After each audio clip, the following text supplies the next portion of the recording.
Now let's talk about using the Phrygian as an altered dominant in a 2-5-1 progression. 2-5-1 is a very common progression in jazz and many other kinds of music. And now that we have an altered dominant possibility using the Phrygian, we can really open up our playing and add some tension and some hipper notes. So, for instance, if we're talking about an A minor 7 to a D7 altered, sharp 9, flat 13, to a G major 7. That's a 2-5-1. That's the one we're going to use in this section. On the A minor, we can use an A Dorian mode, which is the second degree of the G major scale.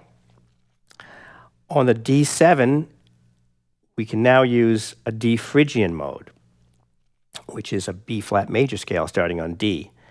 And on the G major scale, we can use a G major. On G major chord, we can use a G major scale. So one of the things that can really open up the guitar for us, as guitarists, often we play very visually. We take shapes around and move them around the neck. And this can be very liberating. So the A Dorian mode, we can find that on the guitar. Now, for the D Phrygian, which is a B flat major scale, the D Phrygian mode is also the same notes as a C Dorian scale, because the C Dorian is the second degree of a B flat major scale, and the D Phrygian is the third degree of the B flat major scale. So those are all the same notes. So now, if we think of the D Phrygian as the same notes as C Dorian, we can take an idea that we have an A Dorian for the A minor chord, move it up 3 frets to C Dorian,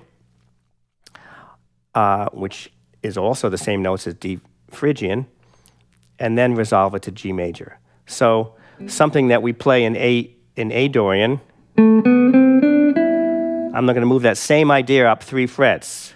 Now that's now a D Phrygian idea, because it's a C Dorian idea, which is the same as D Phrygian, same notes. And then I can resolve it to G major. So one of the things we can do here to really open up the neck is just take any idea we have in A Dorian, move it up 3 frets on the neck, and that we'll get a D Phrygian idea. And then we can resolve it down to G major. So we're going to try to demonstrate this bring up a track in the next section.